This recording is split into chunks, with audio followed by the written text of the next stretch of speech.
Fear not, little flock, from the cross Hear heaven's love, He went for His own. Give power on earth, all power in love is given to Him for the flock of His love. What's the Christmas star say now?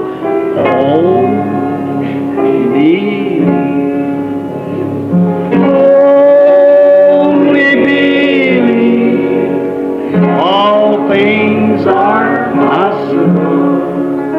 Only believe, only believe, only believe, all things are possible.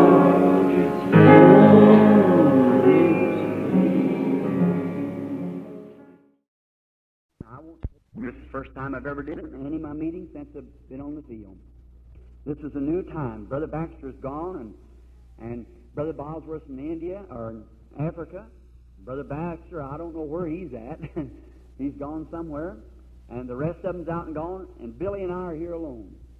So we're just having a great time, this rice, slaying and eating. So we kind of feel like it maybe we can, with the help of the L'aide du Lord, Seigneur, nous pourrions prendre la réunion en main d'un bout à l'autre nous-mêmes. C'est pour cette raison que je suis content de la voir se prolonger un peu. Précisément pour cette raison. Je crois que le Seigneur nous aidera à le faire.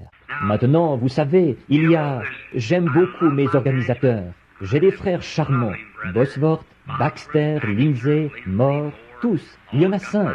Le baron von Blomberg. Ce sont vraiment des hommes très bien. Mais ce qu'il y a, c'est que quand un groupe d'hommes se réunissent, l'un va arriver avec quelque chose, l'autre avec autre chose. Parfois, c'est contraire à ce que moi je pense. Alors, j'ai l'impression d'être vraiment libre maintenant. Nous pouvons simplement nous en donner à cœur joie, bien retrousser nos manches, foncer tête baissée et manger. Je pense à ça, retrousser ses manches et s'en donner à cœur joie. La nature a été ma première Bible. C'est par la nature que j'ai appris à connaître Dieu. Et j'aime pécher, comme j'aime pécher. Est-ce que tu aimes pécher, fiston? Si tu aimes pécher et que tu aimes ta mère, tu seras un brave garçon. Et même ma conversion n'a pas sorti tout ça de moi. Alors, un jour, j'étais dans les montagnes, absorbé dans ma pêche. Maintenant, je dis ceci pour ce petit garçon. Je pêchais là-haut dans les montagnes. Et pour les autres petits-enfants, bien sûr, assis un peu partout. Je pêchais la truite.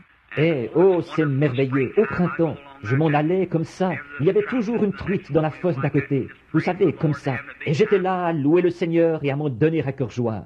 Je poussais des cris, parfois je laissais tomber ma ligne, je crois à ça, pousser des cris, amen, bien sûr que j'y crois, parce que je sais que quelque chose s'empare de moi.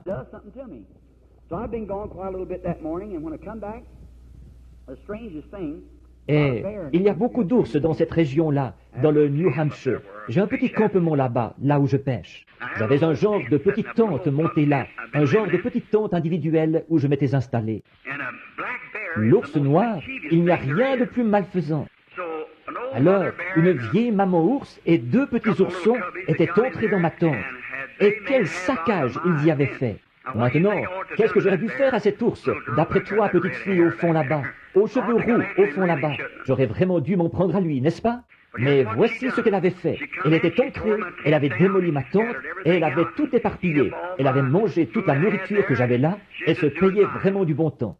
Alors, quand je suis arrivé, elle a détalé. Elle a poussé des cris pour appeler son ourson, et un petit ourson est parti avec elle en courant. Et l'autre ne voulait pas courir, il restait simplement assis là. Il me tournait le dos, comme ceci. Il faisait quelque chose. Et tout ce que j'avais à la main, c'était un genre de petite hache à main. J'avais coupé des sureaux autour là-bas. Eh bien, elle s'est enfuie à une distance d'à peu près, je pense d'ici au poteau téléphonique qui est dehors là. Et elle s'est assise. Elle poussait des cris pour appeler cet ourson, et il ne prêtait pas attention à elle. Il restait assis là, simplement. Je me disais, qu'est-ce qu'il fait ce petit? Je me suis rapproché un peu, j'avais peur. Je ne voulais pas trop m'approcher de peur qu'elle me donne un coup de griffe. Alors, Alors je ne voyais pas d'arbre, et je savais qu'elle pouvait grimper aussi. Alors je ne voulais pas trop m'approcher d'elle, parce que je connais la nature de l'ours. Alors je me suis rapproché juste un petit peu. Et savez-vous ce qui est arrivé? Maintenant, moi, j'aime les crêpes. Les garçons, combien d'entre vous aiment les crêpes? Oh là là! Oh, les vieux aussi, je les ai vus lever la main. Nous aimons tous les crêpes, et moi j'en raffole, et j'aime verser du miel dessus. Comme je suis baptiste, vous savez, c'est ce qui nous garde alignés comme il faut. Vous savez, c'est le miel. Vous savez. Alors, écoutez, je ne les asperge pas, je les baptise vraiment. J'en verse vraiment dessus jusqu'à ce que ce soit très épais. Je ne me contente pas d'en asperger un peu ici et là. J'en verse vraiment dessus, qu'elle soit bien imbibée de miel. Alors, vous savez, j'avais un seau de miel là-haut, un seau d'un demi-gallon de miel. Et les ours sont très friands de miel. Alors, ce petit ourson, il était entré là-dedans. Il avait ôté le couvercle de ce seau de miel. Il était assis là, comme ceci, avec ce petit seau de miel sous le bras, comme ceci. Il ne savait pas comment manger ça, comme vous le feriez, vous savez. Alors, il donnait des coups dedans avec sa petite patte, et la léchait comme ça, il la léchait. Et il s'est retourné pour regarder vers moi, ses petits yeux tout collés, son petit ventre lissé au possible avec tout ce miel. Il était assis là, simplement, il plongeait sa patte là-dedans, et il léchait le miel, comme ça. Il léchait avec toute son énergie. Oh là là, ça me fait penser à une bonne réunion du Saint-Esprit de l'ancien temps, quand on ouvre le seau, qu'on plonge la main dans le bocal, et qu'on lèche tant qu'on peut. Sans arrêt, vous savez, on lèche tant qu'on peut. Mais savez-vous ce qui était le plus drôle là-dedans? Après avoir pris tout ce qu'il pouvait, ce petit ourson a laissé tomber le seau et il est parti en courant là-bas. Savez-vous ce qui est arrivé? La maman ours et l'autre petit ours se sont mis à le lécher, lui. Alors, ils ôtaient le miel. Alors, eh bien, peut-être que notre réunion sera un peu dans ce genre-là, je l'espère, pour que nous puissions en parler continuellement à d'autres et que la gloire de Dieu descende sur nous. Très bien. Je suis content de vous voir ici, les petits-enfants. J'aime vous raconter ce genre de choses. Et peut-être que demain après-midi, nous aurons plus de temps et que nous pourrons parler un peu plus. Nous allons parler à papa et maman maintenant de quelque chose. Nous allons parler de démonologie. Dans le psaume 103, 1 à 3, nous lisons ces versets. La plupart des ministres et des membres du clergé ou de ceux qui lisent la Bible les connaissent par cœur. Mon âme bénit l'Éternel. Que tout ce qui est en moi bénisse son saint nom. Mon âme bénit l'Éternel et n'oublie aucun de ses bienfaits. C'est lui qui pardonne toute ton iniquité, qui guérit toutes tes maladies. Je voudrais vous faire remarquer là que c'était un tout qui pardonne toutes tes iniquités, qui guérit toutes tes maladies. Maintenant, pouvons-nous courber la tête un petit instant? Maintenant, Père Céleste, nous te remercions cet après-midi de ce que nous soyons ici. Nous te remercions pour ces petits-enfants qui sont assis un peu partout. Ce sont les hommes de demain et les femmes, s'il y a un demain, si Jésus tarde. Et maintenant, Père, nous te prions de nous bénir maintenant, alors que nous parlons maintenant de ta parole et du grand ennemi que nous avons, Satan.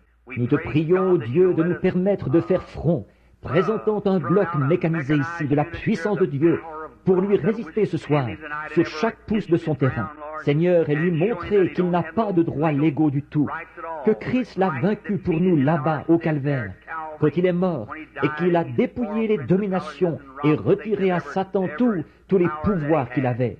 Ô Dieu, donne-nous maintenant la sagesse et l'intelligence qu'il faut pour connaître et expliquer aux gens, qu'ils puissent ainsi savoir comment être guéris et vaincre Satan. C'est au nom de Jésus que nous prions. Amen. Maintenant, pendant quelques minutes, nous allons parler de démonologie. On entend tellement parler de démons.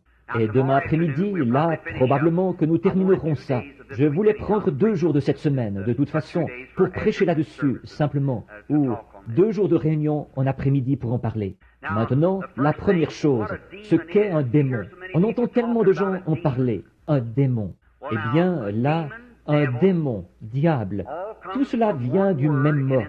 Et en anglais, on dit tormentor. Quelqu'un qui tourmente, c'est un démon, un être mauvais. Ils disent, maintenant la Bible aujourd'hui, pour la plupart des gens, pour beaucoup de gens, c'est un livre ancien, du passé, que grand-papa et grand-maman lisaient, ou quelque chose comme ça.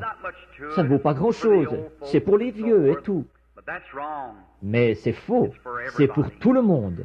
Et les démons sont des tourmenteurs qui nous tourmentent. Or, il y a des démons qui entrent dans l'âme de l'homme.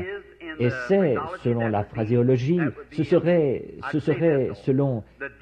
Mais ce que je dirais, c'est que le démon qui entre dans l'âme, c'est quelque chose qui tourmente l'âme. Souvent, on peut voir, disons, une personne qui souffre d'aliénation mentale. Or, il se pourrait que cette personne soit quand même convertie, remplie du Saint-Esprit, mais qu'elle soit quand même complètement aliénée. Voyez, c'est exact. Ça n'a rien à voir avec l'âme. C'est un tourmenteur, voyez-vous, quelque chose qui les tourmente.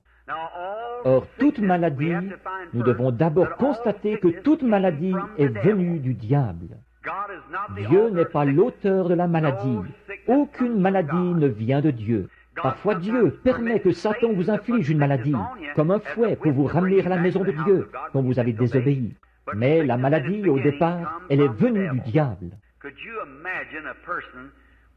Pouvez-vous imaginer qu'une personne puisse croire que Dieu, notre Père Céleste, soit l'auteur de quelque chose comme la maladie et la mort? Eh bien non, il ne l'est pas. Il ne l'a jamais été. Il ne le sera jamais. Dieu permet la mort à cause de la désobéissance. Dieu permet la mort. Comme un écrivain l'a dit, la mort, tout ce qu'elle peut faire, Dieu l'a attelée à une voiture, et elle nous tire pour nous faire rentrer dans la présence de Dieu, un croyant. Mais le mot mort veut dire séparation. Jésus a dit, celui qui écoute mes paroles et qui croit à celui qui m'a envoyé a la vie éternelle. Et il a dit, je suis la résurrection, la vie. Celui qui croit en moi vivra, quand même il serait mort. Et quiconque vit et croit en moi ne mourra jamais. Nous portons les corps les uns des autres sur le terrain sans sainteté de notre tombe, mais il ne mourra jamais. Maintenant, si vous regardez bien, quand il a parlé de Lazare, il a dit, Lazare dort. Les disciples, des hommes comme nous, ils ont dit, oh, s'il dort, il va bien. Il voulait dire qu'il se repose. C'est ce qu'ils ont pensé. Mais il est venu et leur a parlé en utilisant leur langage. Il a dit, il est mort. C'est ce que vous croyez. Mais il a dit, je vais le réveiller. Le réveiller. Voyez, quand vous, mort veut dire séparé. Maintenant, si l'un de vous, si quelqu'un de votre famille mourait, ou quelque chose, s'ils sont convertis, ils ne sont pas morts. Au point de vue humain, ils sont morts. Mais ils sont seulement séparés de nous. Mais ils sont dans la présence de Dieu. Ils ne sont pas morts. Ils ne peuvent pas mourir. Il est impossible qu'ils meurent. Jésus a dit, celui qui écoute mes paroles et qui croit à celui qui m'a envoyé a la vie éternelle. Il ne vient point en jugement, mais il est passé de la mort à la vie. Donc, il ne peut pas mourir. Tout ce qui est immortel, éternel, ne peut pas périr. C'est une vie impérissable. Il la possède parce que Dieu la lui a donnée. Et pas d'une façon méritoire. C'est inconditionnel. Dieu la lui donne. Dieu appelle. Nul ne peut venir à Dieu si Dieu ne l'a appelé. Jésus a dit, nul ne peut venir à moi si mon Père ne l'appelle, ne l'attire. Pas vrai? Alors, c'est Dieu en toutes choses. Peut-être que demain après-midi, nous en parlerons un peu plus longuement, parce que je veux bien vous faire saisir ce point-là, de la maladie, pour que vous le voyiez. À un moment donné, nous avons pris la forme de germe dans notre arrière-grand-père. Ça, vous le savez. Le docteur le sait. Eh bien, vous aussi, vous le savez, vous qui lisez la Bible. Vous savez que le germe de vie a commencé dans votre arrière-grand-père, à prendre la forme de germe. Et il s'est transmis par votre grand-père, ensuite dans votre père, et ensuite à votre mère, et là où vous êtes maintenant. C'est exact. Même l'Écriture l'enseigne. Je vous donne le passage de l'Écriture, si vous voulez. Je crois qu'il est dit que Lévi a payé la dîme quand il était dans les reins d'Abraham, qui était son arrière-grand-père. Pas vrai? Alors, voyez-vous, le germe avait pris forme déjà là. Mais vos âmes ont été formées avant la fondation du monde, quand Dieu a créé l'homme à son image, l'esprit de l'homme. Non pas un homme à son image, mais l'homme à son image. Vous voyez? Et à ce moment-là, il les a fait mâles et femelles, avant même qu'il forme l'homme de la poussière de la terre. J'aurais aimé qu'on puisse prendre notre temps cet après-midi et retourner voir ces choses, simplement voir comment Dieu... Or, c'est entre les lignes, mais quand on le voit, ça correspond tout à fait à ce qu'il y a sur la ligne. Voyez? Dieu, là-bas au commencement, ce qu'il a fait là, qu'il s'est déplacé pour descendre vers la terre, et qu'il a fait l'homme à son image. Et ensuite, voilà que Dieu a été fait à l'image de l'homme, pour racheter l'homme.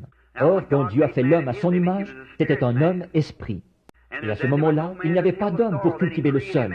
Alors il a créé l'homme de la poussière de la terre. Or, les chronologistes et tout, et ces gens qui font des fouilles et qui trouvent des vieux ossements et tout, et qui croient à l'évolution. Je crois à l'évolution, la vraie. L'homme évolue de lui-même, mais tout n'évolue pas de la même cellule.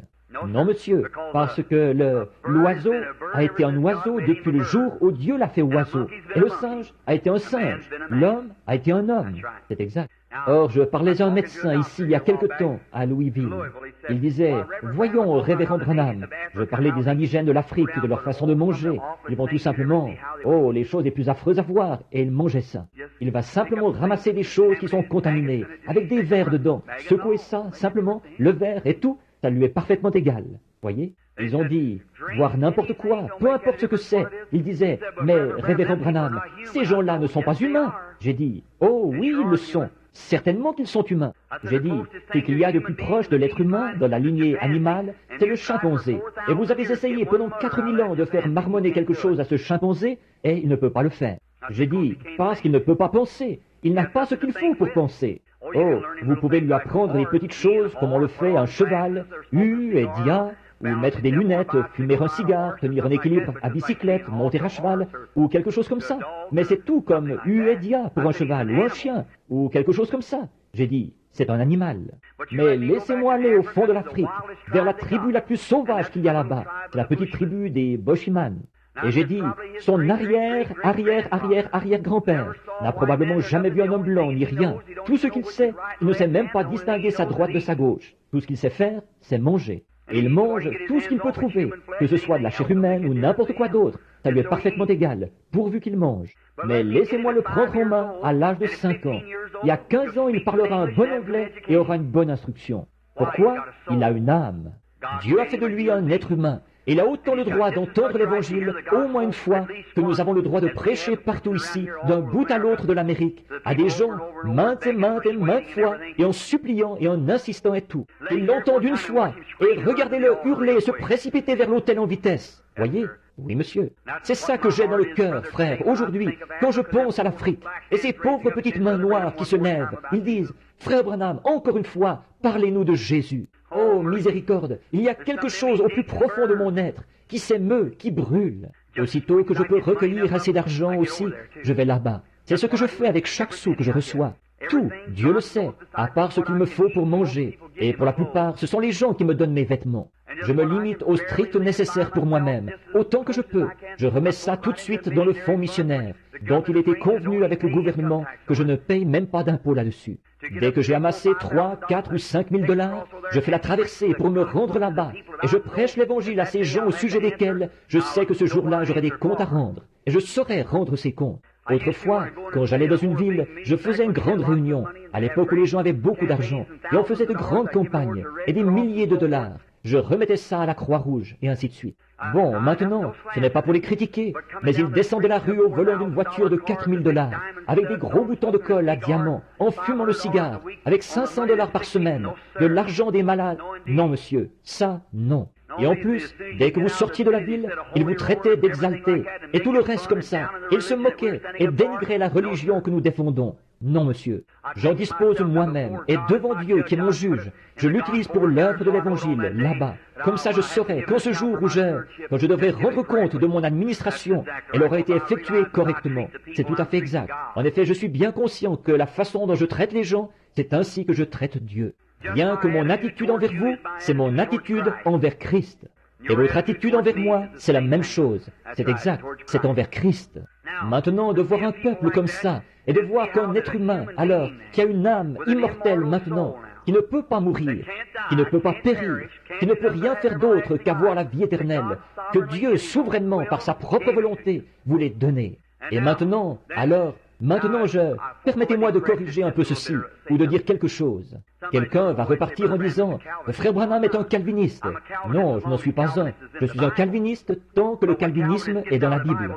Mais quand le calvinisme s'écarte de la Bible, alors je suis un arminien, voyez-vous.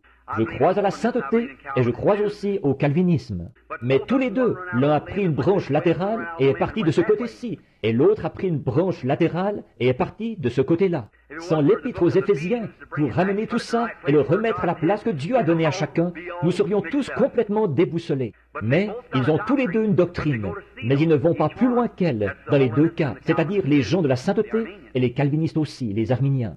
Or, les calvinistes ont une part de vérité. Je crois que la doctrine calviniste, voici ce que je crois. Quant à la sécurité, je crois que l'Église a la sécurité éternelle. Toute personne qui lit la Bible le sait. En effet, Dieu a déjà annoncé qu'elle paraîtrait là-bas, sans défaut. Pas vrai? Alors, elle y sera. Pas vrai? La Bible, l'Église a la sécurité éternelle. Maintenant, êtes-vous dans l'Église? C'est ça qu'il faut voir ensuite. Si vous êtes dans l'Église, très bien, vous êtes en sécurité avec l'Église, mais vous avez intérêt à rester dans l'Église. Et comment entrez-vous dans l'Église? Par une poignée de main? Non. En mettant votre nom sur le registre? Non, monsieur. Nous avons tous été baptisés dans un seul esprit pour former un seul corps. Et ce corps que Dieu a jugé au calvaire, c'était le corps de Jésus-Christ. Et nous sommes baptisés dans un seul esprit pour former ce corps-là. Nous avons la sécurité éternelle tant que nous sommes dans le corps de Christ. Rien ne peut nous en séparer. On ne peut rien contre nous. Si vous en sortez par votre propre volonté. Mais aussi sûr, si vous êtes dans le corps de Christ, aussi sûr que Jésus est ressuscité des morts, vous ressusciterez aussi. Dieu a déjà accompli cela. Vous ne pouvez pas pécher. Oh, vous, peut-être qu'à vos yeux, je peux être un pécheur, mais si je suis en Christ, Dieu ne le voit pas, parce que ses péchés font l'expiation, son sang fait l'expiation de mes péchés, là-bas, voyez? Je ne peux pas pécher. Celui qui est né de Dieu ne pratique pas le péché, parce qu'il ne peut pas pécher. La semence de Dieu demeure en lui. Voyez? Il est prêt. S'il fait une erreur, certainement, il est tout de suite prêt à l'avouer. Si c'est un vrai chrétien, il le fera. S'il le cache, il montre par là qu'il n'y a rien en lui, au départ. C'est exact. Il n'y a rien en lui pour commencer. Mais si c'est un vrai chrétien, ici même, plantez un grain de blé dans la terre. Ce sera toujours un grain de blé. Il pourrait y avoir tout plein de gratterons autour et tout le reste. Mais ce sera un grain de blé tant qu'il existera. Pas vrai? Et si un homme est vraiment né de l'Esprit de Dieu, il n'est pas à l'endroit et à l'envers, en dedans et en dehors, et là-bas dans le monde et puis ici. Non, monsieur, non, non. Vous n'êtes pas un gratteron un jour et un grain de blé le lendemain. Dieu n'a pas ce genre de choses dans le champ. Oui, monsieur. Si vous êtes né de l'Esprit de Dieu, vous êtes un chrétien depuis ce moment-là jusqu'à ce que vous repartiez. Et à ce moment-là, vous êtes immortel avec Dieu. C'est exact. Si vous êtes dans l'Église. Bon, maintenant, parlons de la mort. Considérons cet aspect-là. Maintenant, comment une personne de ce rang-là, dans cet état-là, pourrait-elle jamais être malade? C'est parce que votre corps n'est pas encore racheté. Votre corps n'est pas racheté. Peu importe à quel point, combien vous êtes bon et combien sanctifié et combien saint et combien de Saint-Esprit vous avez, ça, c'est seulement votre âme. Et pour votre âme, ce n'est pas encore terminé non plus. Tout ce qui est là, c'est la bénédiction, la promesse de Dieu, ce qui est le gage de notre salut. Mais maintenant, si nous n'avons aucun gage de notre résurrection, aucune guérison divine, alors je n'aurai aucune assurance ni rien pour me prouver qu'il y a une résurrection. Tout comme si Christ ne vit pas dans mon cœur. Si je dois accepter la chose en me fondant sur un genre de point de vue psychologique, quelque chose là-bas que je dois croire, quelque part, comme ça, eh bien, alors je serais un peu sceptique. Et c'est pour cette raison que ceux là-bas en Afrique, quand ils venaient, les missionnaires se sont présentés là. Ils ont fait entrer des milliers de ces indigènes, alors qu'ils portaient des genres d'idoles anglaises et tout le reste, parce que tout ce qu'ils avaient entendu, c'était le côté psychique de la Bible. C'est exact. Dans ma propre église, il y a des baptistes, des méthodistes, des presbytériens, il y en a de toutes sortes qui y sont entrés. Mais quand ils ont vu la démonstration de la puissance de Dieu, la question était réglée. À ce moment-là, ils ont su que Dieu était Dieu. Mais maintenant, qu'est-ce qui déclenche cette maladie? Bon, pour commencer, c'est un esprit avant de devenir une maladie. Tout comme vous étiez un esprit avant de devenir un être humain. Maintenant, prenons par exemple frère Willett ici. Frère Willett, à un moment donné, vous et moi, nous n'étions rien. Ensuite, pour commencer, Dieu nous a donné une vie. Et prenons, disons, si j'analysais votre corps cet après-midi, vous êtes composé d'un tas de cellules, maintenues en cohésion par des atomes. Et maintenant, un jour, ces atomes seront détruits si Jésus tarde. Vous vous en retournerez. Ils redeviendront tels qu'ils étaient au commencement. retourneront dans l'air. Mais quand votre esprit reviendra, ces atomes se réuniront de nouveau avec cet esprit. Ils produiront un autre frère Willet, identique à celui-là, sauf plus jeune, quand il était au mieux de sa forme. Quand un homme a dépassé l'âge d'environ 25 ans, il se retrouve avec quelques rides sous les yeux et les cheveux qui commencent à grisonner. Forcément, parce que la mort est à vos trousses, et un de ces jours, elle vous emportera. Qui que vous soyez, elle vous emportera. Mais graduellement, vous vous retrouverez coincé ici, et Dieu vous sortira de là. Vous vous retrouverez encore coincé ici, la mort vous aura presque, et encore ici. Mais au bout d'un moment, elle vous emportera. Mais alors, ce que la mort peut faire, elle prend toute son ampleur. Et alors, une fois qu'elle a fait tout ce qu'elle peut faire, quand Dieu vous a donné cette vie et que vous étiez au mieux de votre forme, vers l'âge de 23 ans, quand vous reviendrez à la résurrection, vous serez de nouveau exactement tel que vous étiez à l'âge de 23 ans, 25 ans, avant que la mort s'installe. La mort fera tout ce qu'elle peut faire. Elle s'installera, mais vous reviendrez exactement tel que vous étiez. Maintenant, si chacune des cellules de votre corps, analysons cela maintenant. Vous avez été formé cellule sur cellule, cellule sur cellule, et si on décomposait cela ici sur l'estrade, votre corps, une cellule après l'autre, vous en arriveriez à un germe minuscule, d'où vous avez commencé, invisible à l'œil nu. Il faut le regarder sous un verre grossissant. J'ai vu le germe de vie au microscope. Ça ressemble à un fil minuscule. Et ce qui se forme en premier, c'est la colonne vertébrale. C'est comme un petit nœud. C'est la première petite cellule qui s'ajoute à une autre cellule. Maintenant, si je devais prendre cette petite cellule unique, dont vous êtes tous venus, une cellule minuscule, un germe. Un germe, qu'est-ce que c'est? Un germe, c'est une cellule minuscule, la plus petite de toutes. Eh bien, qu'est-ce qui vient après? Or, je vous ai disséqué de tous vos éléments jusqu'à cette petite cellule-là, et je ne vous ai pas encore trouvé. Tout ce que j'ai, ce sont vos cellules étalées là. Eh bien, ensuite, les cellules du sang et les cellules de la chair et tous les genres de cellules, je les étale toutes là, mais je ne vous ai pas encore. Et maintenant, j'en arrive à un germe. Eh bien, je vais disséquer cette petite cellule-là. Maintenant, vous êtes tout, votre vie. Et la vie forme la première cellule, qui est un germe, et ensuite tout selon sa nature. Le chien selon son espèce, l'oiseau selon son espèce, l'homme selon son espèce. Les cellules se développent, cellule sur cellule, cellule sur cellule, pour aboutir à ce que vous êtes, un être humain, par ces cellules qui se développent. Or, c'est Dieu qui a établi que ce devait être ainsi. Mais maintenant, qu'en est-il d'un concert? Parlons un peu de lui. Or, Dieu vous a donné votre vie. Et disons, vous voici aujourd'hui, me voici. Il n'y a rien sur ma main, mais à un moment donné, il pourrait y avoir un cancer sur ma main. Eh bien, comment ce cancer est-il venu là? Voyons ce qu'est ce cancer. Maintenant, disséquons-le, lui. Prenons son cas à lui. Or, lui aussi, c'est un tas de cellules. Le saviez-vous? Une tumeur, une cataracte, toutes ces choses, ce sont des cellules. Elles n'ont pas de forme définie. Certains s'étendent, et certains ressemblent à une araignée, et certains sont disposés en stries.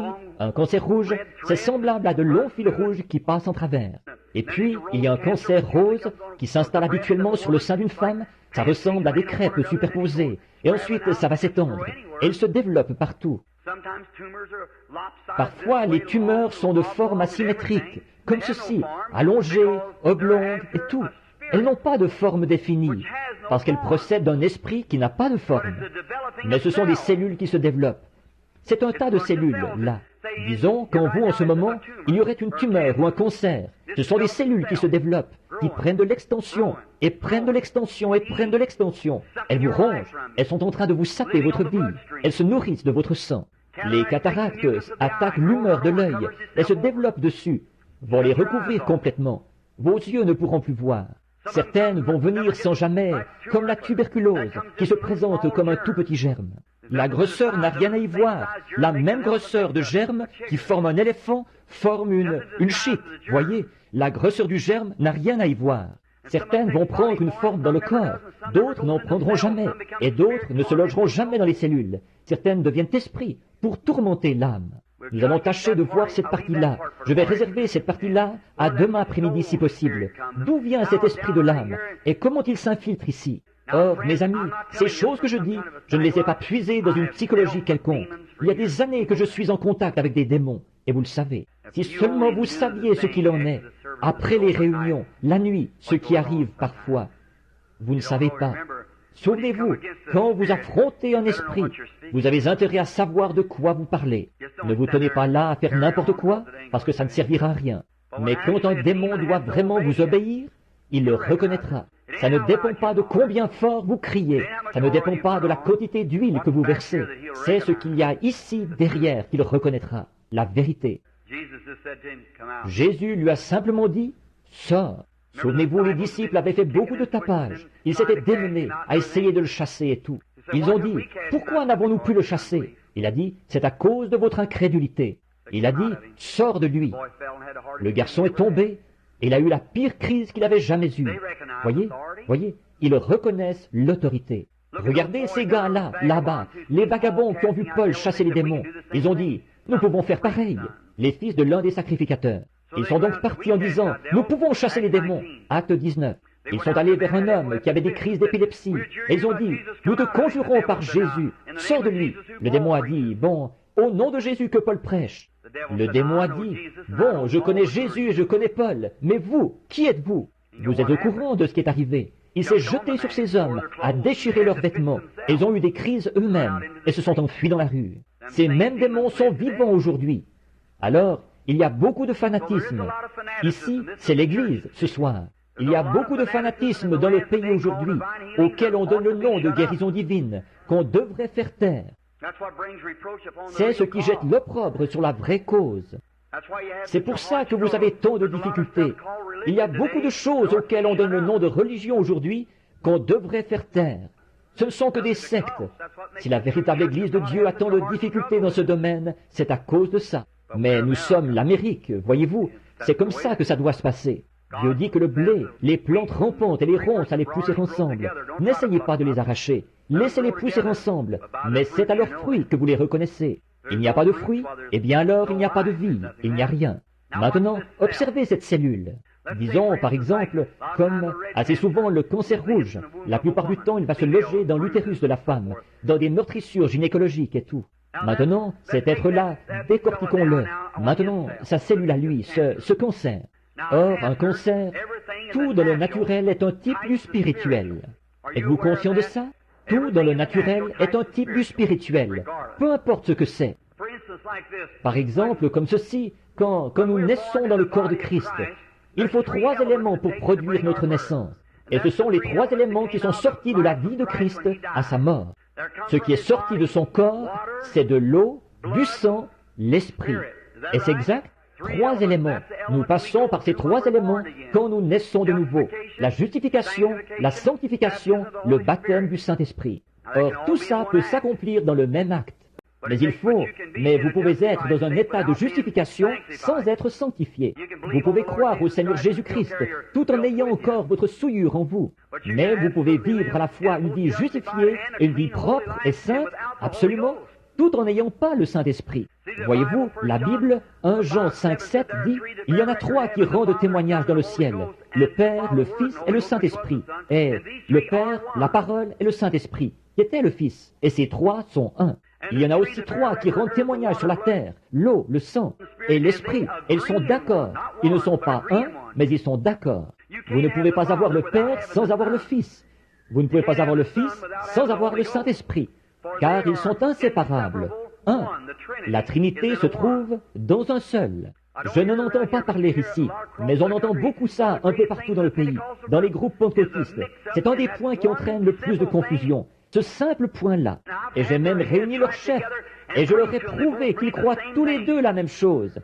C'est le diable qui s'est mis entre les deux, c'est tout. Si cette grande église pentecôtiste se débarrassait de toutes ces petites traditions et que tous s'unissaient pour former une église de Dieu bénie, l'enlèvement viendrait.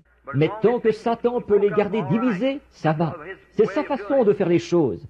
Et ils croient exactement la même chose. L'un dit, eh bien, ceci, c'est cela. J'ai dit, eh bien, si ceci, c'est cela, alors cela, c'est ceci. Alors voilà, alors c'est tout pareil. Mais voilà ce qu'il en est de cette Trinité de Dieu en 3. Maintenant, Dieu dans son unité, Dieu le Père, le Fils et le Saint-Esprit. Or, nous ne disons pas nos dieux, comme les païens, c'est notre Dieu. Voyez, c'est l'être triple de Dieu. Maintenant, remarquez, Satan aussi est formé d'une Trinité. et ses pouvoirs sont dans une trinité. Mais maintenant, remarquez donc, alors que l'eau, le sang et l'esprit produisent la nouvelle naissance. Pas vrai? Maintenant, regardez bien, c'est ce qui représente la nouvelle naissance. Qu'est-ce qui représente la naissance naturelle, avant que la nouvelle naissance se produise? Quand vous, les mères, à la naissance d'un bébé, qu'est-ce qu'il y a en premier? De l'eau, ensuite du sang, ensuite, voyez-vous, c'est ce qui produit la vie, voyez-vous, ce qui produit la personne, l'eau, le sang, l'esprit. Maintenant, un concert. Parlons de lui pendant les prochaines... Il nous reste à peu près 5 minutes, je pense. Pendant peut-être les 5 prochaines minutes, parlons du concert. Qu'est-ce qu'il est, lui? Qu'est-ce qu'il représente? Il est un charognard. Il représente le vautour. Il mange des choses mortes. Et la plupart du temps, un cancer provient d'une meurtrissure, une cellule qui aurait reçu un coup et qui se dissocie. Il y a une petite cellule là qui est rétrograde. Oh, c'est un gros mot pour un baptiste, ça, n'est-ce pas? Très bien, mais elle est rétrograde, cette cellule-là. Je suis un baptiste qui croit à ça, rétrogradé. Quelqu'un disait ici à une réunion en Arkansas, l'autre jour, il disait, Frère Branham, il disait, c'était un Nazaréen, il avait été guéri, il parcourait la ville à pied avec ses béquilles sur l'épaule. Il disait, savez-vous quoi? Il disait, d'abord, quand je suis arrivé ici, il disait, je pensais que je vous ai entendu prêcher, je pensais que vous étiez nazaréen. Il disait, après j'ai vu que la plupart des gens étaient pentecôtistes, et quelqu'un m'a dit que vous étiez pentecôtiste, et maintenant vous dites que vous êtes baptiste. Il disait, je ne saisis pas. J'ai dit, oh, c'est facile. J'ai dit, je suis un baptiste nazaréen pentecôtiste. Alors c'est ça. Très bien. Non, nous sommes un en Jésus-Christ, par le Saint-Esprit. C'est par lui que nous sommes un. C'est exact. Maintenant, remarquez, cette petite cellule rétrograde, après avoir été meurtrie, ça commence petit à petit. D'autres petits germes vont tout de suite se présenter là et laisser leur vie. Et le pus qui se forme dans la plaie, c'est ça. Ce sont des soldats minuscules qui luttent pour votre vie. Ils vont là en vitesse et ils s'attaquent à ce poison, ces puissances démoniaques qui cherchent à s'amasser là, et ils y laissent leur vie. C'est ce qui forme, c'est une bande de petits soldats morts. Ce pus qui se trouve dans votre sang, qui se trouve dans la plaie. Ils ont donné leur vie pour sauver la vôtre.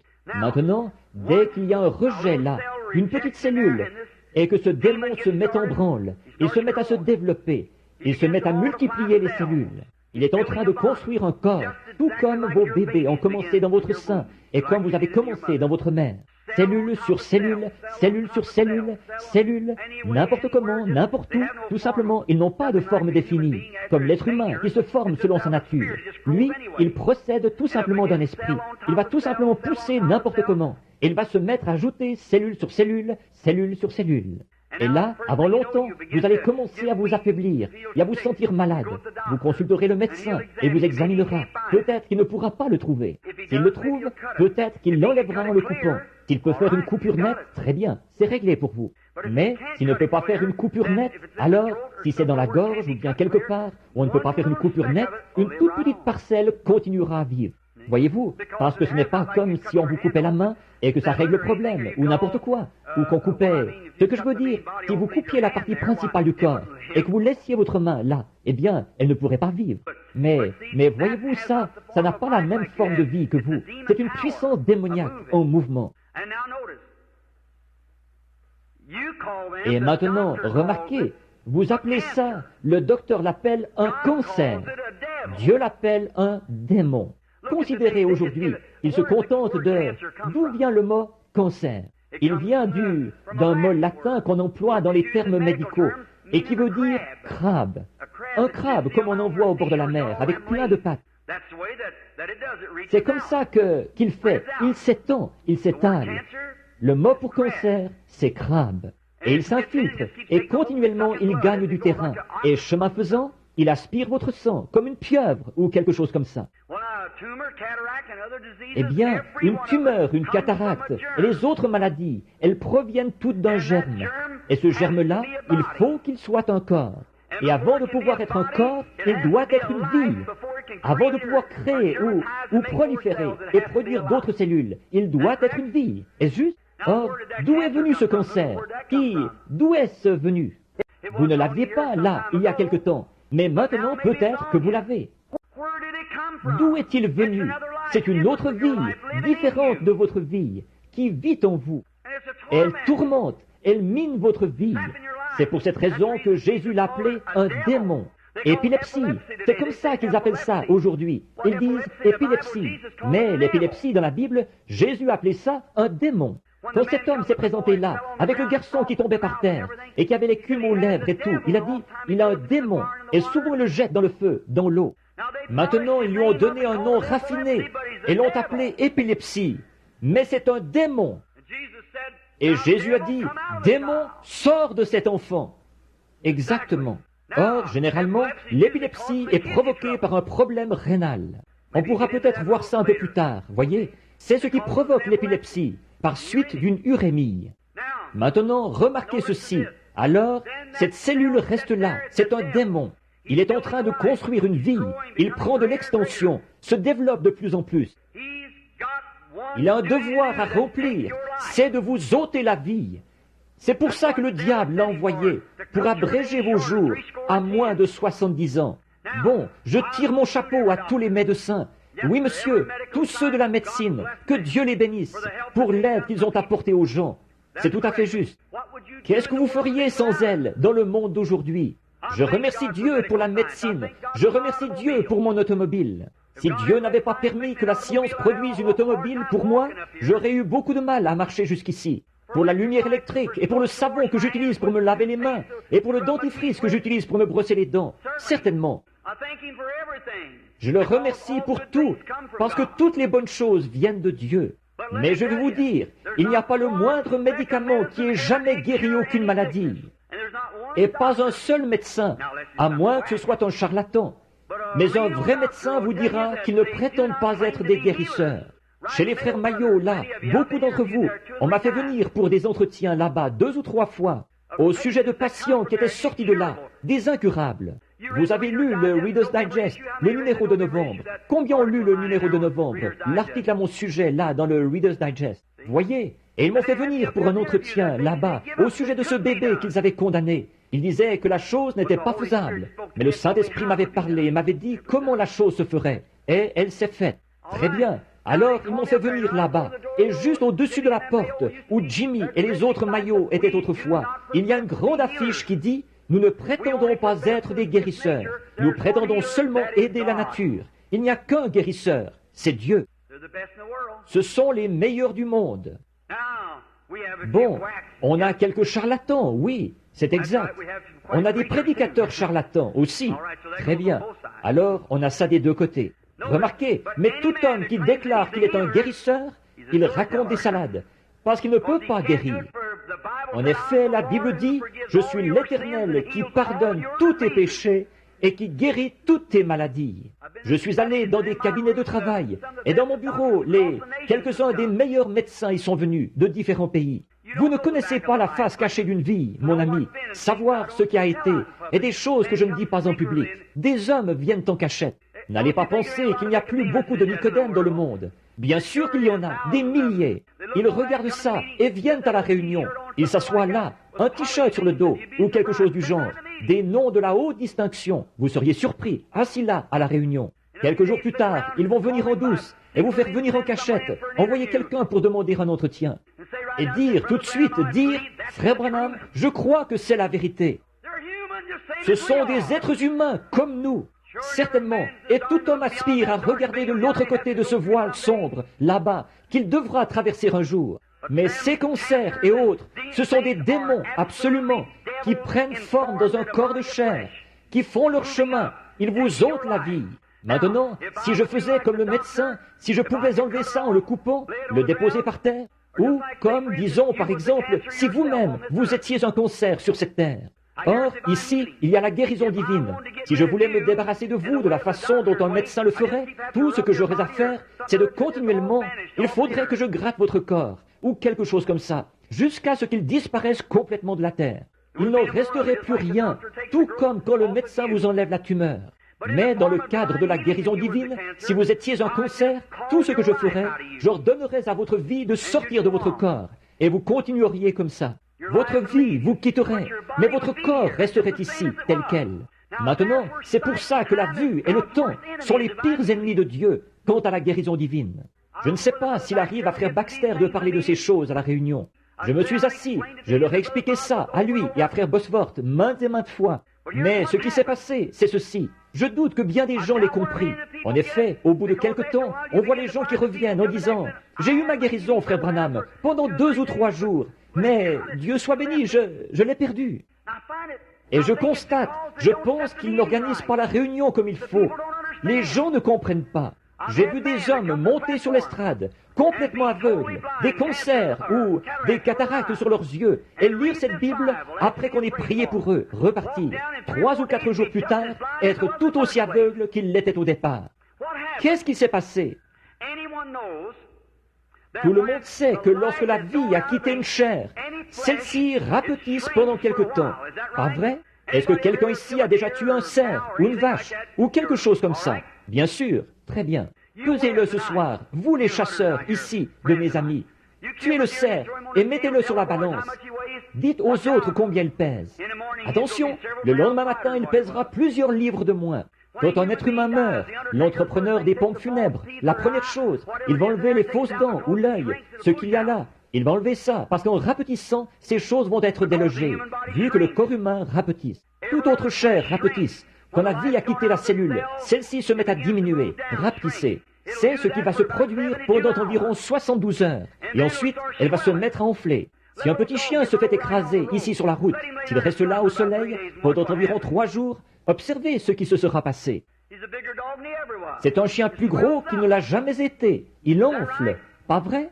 Eh bien, il se produit la même chose quand un démon a été chassé d'un malade. Les quelques jours qui suivent, « Oh, je me sens merveilleusement bien !» Ensuite, il va se mettre à dire, « Je suis plus malade que je ne l'ai jamais été. J'ai perdu ma guérison. » Aussi sûr que la foi vous en a débarrassé, l'incrédulité va tout de suite le ramener. Autant la foi le tue, autant l'incrédulité le ressuscite. Jésus a dit, lorsque l'esprit impur est sorti d'un homme, il va dans des lieux arides, puis il retourne là-bas, avec 7 autres démons. Et si l'homme bon de la maison ne se tient pas là pour protéger la porte, il va tout de suite entrer. Et l'homme bon de votre maison, c'est votre foi. Dites, tiens-toi loin. C'est ça. Mais maintenant, observez un patient qui a été guéri. Généralement, à moins qu'il ne s'agisse d'un miracle exceptionnel. D'ailleurs, la guérison divine et un miracle, ce sont 2 choses différentes. La guérison divine, c'est une chose, un miracle, c'est autre chose. Mais dans un cas général de guérison divine, quand l'esprit impur a été chassé, un démon de cancer, quand il quitte la personne, oh, bon, ou disons, nous allons prendre un autre exemple, pour que vous voyez mieux. Je vais dire la cataracte. Qu'est-ce qui s'est passé quand cet homme, si vous remarquez, une personne qui est aveugle, je ne sais pas si j'en ai déjà eu ici ou pas, des yeux cataractés, je demande aux gens d'attendre pendant quelques minutes. Pourquoi? Pour que ça commence à rapetisser. Je leur dis de revenir nous donner leur témoignage. Oh là là, ils voient à merveille. Oh là là, c'est tout simplement, je peux voir les choses. Oui, Qu'est-ce qu'il y a? La vie est partie. Le corps de la cataracte rapetisse. Eh bien, c'est ce qui va se produire pendant quelques jours. Vous dites, oh, je me porte de mieux en mieux. Au bout de quelque temps, ils se mettent à avoir mal à la tête. Ils ne se sentent plus aussi bien. Ils vont se lever le lendemain matin. Je suis en train de perdre la vue de nouveau. Quelques-uns disent, ah ah, tu t'étais emballé, c'est tout. Tu t'es emballé à cause de cette bande exaltée. N'allez pas croire ça, c'est un mensonge du diable. Si vous croyez ça, vous redeviendrez tout de suite aveugle. Mais si vous tenez ferme, que vous dites, non, Seigneur, je crois, alors qu'est-ce qui va se passer? Ce corps-là va enfler pendant un certain temps. Il va vous voiler la vue de nouveau. Ce cancer qui est dans le corps va enfler. Vous recommencerez à souffrir et avoir mal. Ensuite, vous serez horriblement malade, terriblement malade. Pourquoi? Cette grosse tumeur de chair morte est là, en vous, morte. Vous retournerez voir le médecin et il dira, « Oh, ça ne tient pas debout. Le cancer, le voilà, il est là, je le vois. Bien sûr qu'il est là, mais il est mort. Alléluia. Maintenant, le sang doit purifier le corps. À chaque battement, le cœur va envoyer du sang partout dans le corps et il va ramasser cette infection. Bien sûr que ça va vous rendre malade. Qu'est-ce qui se passerait si vous aviez un gros morceau de viande quelque part à l'intérieur de vous, ou de la longueur d'un serpent, ou quelque chose, de la grosseur de votre doigt, et ce serait là, et mort. Cette quantité-là de viande morte en vous est en train de pourrir. Eh bien, naturellement, votre sang, en circulant dans votre organisme, il doit le garder pur. Mais il y a un corps qui est mort. Cette chose qui est encore là parce que la vie en est sortie. La puissance de Dieu, par le moyen de la foi, l'a chassé. C'est un démon, il doit partir. Mais c'est parce que les gens ne sont pas renseignés. Ils repartent et démissionnent. Et ce même démon, il se tient là pour prendre de nouveau le contrôle. Quand Dieu vous dit quelque chose, ici sur l'estrade, par son esprit, sous son inspiration, n'en doutez surtout pas. Sinon, il vous arrivera quelque chose de pire. C'est ce qu'il a dit. En effet, Jésus a dit que la dernière condition de cet homme était 7 fois pire que la première. Pas vrai? Lorsque l'esprit impur est sorti d'un homme, il est allé dans des lieux arides. Il est revenu avec 7 autres démons. Alors, ne soyez surtout pas incrédules. Tenez-vous-en strictement à cela, que cela vienne de votre cœur. Dites, non monsieur, je ne broncherai pas. Peu importe combien je suis malade, ça n'a rien à y voir. Et avant longtemps, vous recommencerez à bien vous porter. Tout ira bien alors. Voyez-vous, elle est morte. Là, l'opération par laquelle le médecin vous l'aurait enlevée, cette même tumeur est là, en vous, mais il n'y a aucune vie en elle. Vous dites, de vie en elle, frère Branham, est-ce qu'elle va m'ôter la vie? Non, monsieur, cette vie-là est une vie distincte de la vôtre. Je viens de vous montrer que vous êtes une vie, et que vous êtes devenu un être, et elle est une vie, et elle devient un être. Vous, vous êtes de Dieu, et elle est du diable. Vous voyez ce que je veux dire? La démonologie. Or, vous devriez voir à quoi elle ressemble, cette chose, quand on est là à la regarder. Oh là là, je suis désolé. Il est presque 3h30. Je suis désolé. Regardez, mes amis. Oh, ce dont ce monde a besoin. Il y a environ 7 ans que je parcours l'Amérique, à enseigner, à faire ces services de guérison. J'ai bien envie de repartir dans le pays, en enseignant la Bible et la démonologie, pour que les gens puissent comprendre ce qu'il faut faire. Et c'est pour cette raison, ils vont aller à ces réunions souvent, et un individu, si on ne comprend pas, ces gens vont se présenter là, et souvent...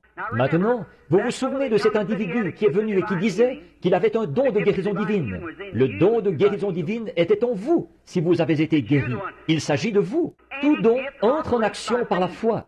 Et quel que soit le don de guérison divine que j'ai, j'y crois de tout mon cœur, moi. Mais vous auriez beau vous tenir ici, et si vous n'avez pas la même foi, il ne vous servira à rien. J'aurais beau prier pour vous pendant des heures, des semaines et des mois. Ce ne sont pas les prédicateurs qui ont la guérison divine. C'est vous qui avez le don de la guérison divine, qui croyez à votre guérison, parce que c'est par la foi. Par la foi. Toute action de Dieu s'effectue par la foi. L'armure complète de Dieu, c'est par la foi. Nous n'avons pas une seule chose naturelle de ce monde. Tout ce qui appartient à l'Église chrétienne, c'est par un acte de foi. Considérez l'armure de Dieu, l'amour, la joie, la paix, la longanimité, la bonté, la douceur, la bienveillance, la patience. Pas vrai? Tout est surnaturel, rien n'est naturel. Alors, nous ne regardons pas aux choses naturelles, parce que notre activité se situe au niveau surnaturel. Et la seule chose sur laquelle nous pouvons nous fonder, c'est sur la foi, sur ce que Dieu a déclaré être la vérité. Et nous regardons à l'invisible. Et nous appelons les choses qui ne sont pas comme si elles étaient. C'est ce qu'Abraham a fait, et il les a reçues. Amen. Abraham a appelé les choses qui n'étaient pas, c'est ce que Dieu avait fait, comme si elles étaient. À l'âge de 100 ans, il ne douta pas, par incrédulité, au sujet de la promesse de Dieu. Je peux vraiment m'imaginer ça, pas vous? Voir Sarah qui se lève un matin. Dieu avait dit, Abraham, il avait dit, Abraham, tu vas avoir ce bébé. Sarah s'est levée, il a dit, comment te sens-tu, Sarah? Ici, c'est une foule mélangée. Mais écoutez, pas de changement. Eh bien, gloire à Dieu, nous allons la voir. Va chercher les couches, et les épingles et tout, prépare-toi. Très bien, un autre mois a passé. Sarah, comment te sens-tu? Pas de changement. Une année a passé. Et alors, Sarah? Pas de changement. 10 ans ont passé. Pas de changement. 25 ans ont passé. Pas de changement. Abraham, au lieu de s'affaiblir, il s'est fortifié de plus en plus. Il savait que plus le temps passait, plus le miracle serait grand. En effet, il crut à Dieu et ne douta pas par incrédulité au sujet de la promesse de Dieu. Il disait, nous allons la voir. Et un matin, le sein de Sarah a commencé à grossir et le petit Isaac est né parce qu'Abraham a cru à Dieu. Et il regardait les choses, il considérait ces choses qui n'étaient pas comme si elles étaient. Pas par les sentiments, pas par la vue. Vous ne marchez pas par les sentiments, ni par la vue. C'est par la foi. Et une fois que Dieu a déclaré quoi que ce soit, il a dit, tout ce que vous demanderez en priant, croyez que vous l'avez reçu. Ensuite, tenez-vous-y. Dieu l'a dit, il faut qu'il en soit ainsi. Amen. Des démons. La foi dans le Père, la foi dans le Fils, la foi dans le Saint-Esprit. Les trois sont un. Les démons trembleront et les pécheurs se réveilleront. La foi en Jéhovah secouera tout. C'est exact. Oh là là, assurément, ayez foi en Dieu. Regardez à lui. Ne bronchez surtout pas. Ne bougez pas de là. Dieu l'a dit. Et les démons, qu'est-ce qu'ils sont? Ils sont des êtres spirituels. Maintenant, le médecin dit, vous avez un cancer, vous avez la tuberculose, vous avez une cataracte, vous avez une pleurésie, vous avez ceci. C'est un démon. C'est une vie. Et derrière cette vie, il y a un esprit. Combien savent et reconnaissent que dans un cancer, une cataracte, c'est un esprit. Il y a une vie dedans. Eh bien, il ne peut pas y avoir de vie dans quoi que ce soit sans qu'il y ait un esprit. Vous voyez? Alors, il doit y avoir une vie pour mettre cette chose-là en action, quelque part. Même l'arbre qui est là, il y a de la vie dedans. Toute la science du monde ne pourrait pas arriver à fabriquer un brin d'herbe. Le saviez-vous? Ils vont fabriquer quelque chose de ressemblant, mais ils n'arrivent pas à trouver la formule de la vie. C'est Dieu, voyez?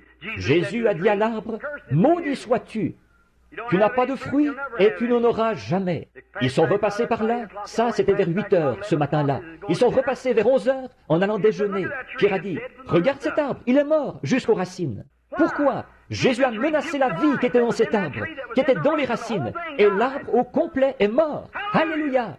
Ce même Christ peut menacer un cancer jusqu'aux racines et il mourra complètement. Cet arbre était là, exactement tel qu'il était des heures auparavant. Mais on a constaté que les feuilles se sont mises à tomber, et puis l'écorce s'est mise à se détacher. Et il s'est mis à dépérir, jour après jour, et semaine après semaine. Et après quelque temps, il ne restait même plus la moindre trace de cet arbre. Alléluia! Le cancer, la tumeur, la cataracte, ou quoi encore, ils devront partir quand Christ parlera. Il chassait les démons, et il a dit, en mon nom, ils chasseront les démons, ils parleront de nouvelles langues. S'ils saisissent des serpents ou boivent quelques breuvages mortels, cela ne leur fera pas de mal.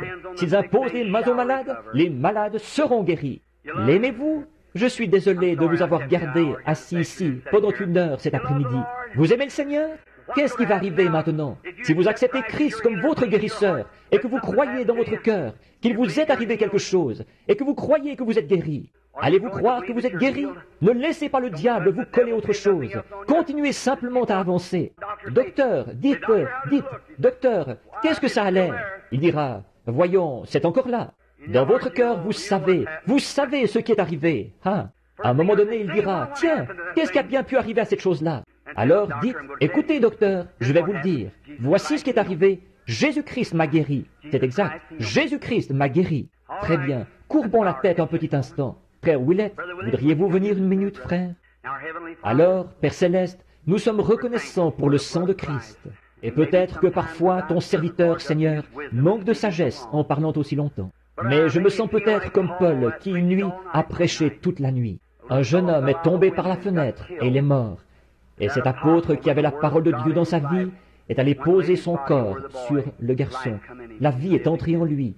Il a repris vie. Dieu bien-aimé, je me rends compte que c'est le coucher du soleil pour cette grande civilisation. Elle est maintenant à son déclin. L'heure est très avancée. Le milieu du jour est passé. Les ombres du soir tombent. Une grande lumière jaillit du royaume de Dieu. Elle prend sa position, alors qu'une obscurité profonde s'installe sur la terre. Ô Dieu, je me rends compte que chaque jour, je prends de l'âge. Laisse-moi aller de l'avant, Seigneur. Donne-moi la force. Aide-moi à annoncer cette grande vérité partout. Aide-nous demain après-midi pour que nous en comprenions plus long. Et Dieu bien-aimé, bénis ce petit auditoire cet après-midi. Ce soir, quand ils se réuniront ici pour le service de guérison, puissent tous les hommes et toutes les femmes converser les uns avec les autres, parler ensemble en disant, « Bon, voici, ne doute plus du tout. Maintenant, nous comprenons d'où ça vient. Nous savons que c'est un démon. Et nous savons que, quand il part, il faut qu'il se plie à l'ordre de Dieu. Il le faut. Dieu l'a dit. Il faut qu'il parte. Ensuite, puissent-ils s'en aller heureux, dans la joie, en revendiquant leur guérison. Rien, ne plus rien laisser leur faire obstacle. Repartir simplement en croyant. Et ô Dieu, cette petite église ici et ces autres églises qui ont collaboré, qu'elles aient un réveil après cette réunion, Seigneur, tel qu'elles feront salle comble, et que plusieurs centaines d'âmes entreront dans le royaume de Dieu. Accorde-le, Père. Que les hommes et les femmes qui sont ici, de différents pays et d'autres endroits, qu'ils rapportent le message à leurs églises, et qu'elles aient, elles aussi, un réveil à l'ancienne mode. Accorde-le, Seigneur. Pardonne-nous nos péchés maintenant. Aide-nous à être des serviteurs. Au nom de Jésus-Christ. Amen. Je me demande, pendant que vous êtes assis ici, est-ce qu'il y aurait un pécheur dans le bâtiment aujourd'hui qui voudrait dire, Frère Branham, pensez à moi en prière. Voulez-vous lever la main? Est-ce qu'il y aurait un pécheur? Je ne... Que Dieu vous bénisse, madame. Est-ce qu'il y en aurait? Que Dieu vous bénisse, monsieur. Vous, et vous, et vous. Que Dieu vous bénisse. Je me demande si vous... Maintenant, ceci s'adresse à vous. Voyez-vous, je ne crois pas qu'on doive aller dans l'auditoire. Je ne critique pas les autres qui le font. Je ne crois pas qu'on doive aller dans l'auditoire et faire venir quelqu'un en faisant pression sur lui. Voyez, nul ne peut venir sans que ce soit le Père qui l'ait attiré. Voyez, c'est exact. Ce serait de le faire venir là contre sa volonté. Voyez. Mais si Dieu frappe à la porte de votre cœur, vous êtes la personne la plus privilégiée du monde. Si vous saviez à combien de personnes j'ai parlé,